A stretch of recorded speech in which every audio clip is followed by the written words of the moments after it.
ఇప్పుడు మన ముచ్చట్లల్లా long జంపులు high జంపులు చూద్దాం. ఏమంటారు అలా చూద్దామా? ఏ గా జంపింగులు అవి ఎందుకవ్వా నానేరు?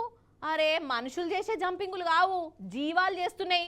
అరే అవంటనోళ్ళ మన బాలకృష్ణనే ఆదర్శంగా తీసుకున్నాయో లేకుంటే రజనీకాంతంనే యాద్ చేసుకున్నాయో కానీ ఒక్కదాన్ని మించి ఇంకొకటి పోటీ పడ్డాయోల్లా. అగా చూడుండ్రి మీరే. అగో కనబడుతుందా పెద్ద పులి? ఇప్పుడు ఇది బరిలో దిగింది, పోటీకొచ్చింది. Ready 1 2 3 go.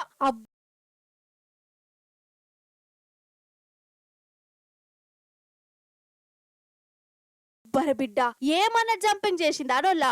లాంగ్ జంపు యువతల నుంచి అవతలకు సినిమాల గ్రాఫిక్స్ లో చూయించినట్టే చేసింది కదా అన్నట్టు ఇది ఒరిజినల్ జంపింగే.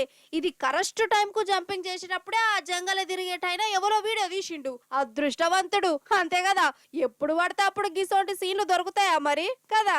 అయితే పెద్ద పులిని చూసి పరేషాన్ అయినా నేను. కానీ అంతల్నే ఒక కోడొచ్చి ఈ పులి గాలి తీసేసిందల్లా. అరే అవంటే ఏ నా ముందు అదెంత, దాని బలం ఎంత, దాని జంపింగ్ ఎంత అనుకుంటా అగో ఎట్లా ముంగట పడ్డదో చూడు. ఓర్ నాయనో, ఈ కొస నుంచి ఆ కొసకు ఎట్లా ఎగురుకుంటా పోయిందో చూడు. అసలు ఇది కోడేనా లేకుంటే ఏదైనా పిట్టనా గిట్లనే అనిపించింది. కానీ కోడే, దేశం కోడి. ఇప్పుడు ఆ వాగు దాటాలే అది, ఇంకో తొవ్వగనవల్లే. అందుకే జై హనుమాన్ అనుకున్నట్టున్నది. ఒక్క ఎగురుడుకు అవతల పోయి చేరింది. ఇప్పుడు చెప్పురోల్లా పులి గ్రేటా కోడి తోప? కానీ ఏ మాట కామాటేనోల్లా ఈ రెండింటిని ఒలింపిక్ ఆటలకు పంపితే మాత్రం కమస్కం ఇవన్న మనకు ప్రైజులు తీసుకొచ్చు కావచ్చు కదా. ఇగో గిట్లనే అనుకుంటారు వీటి జంపింగులు చూసిన జనాలు.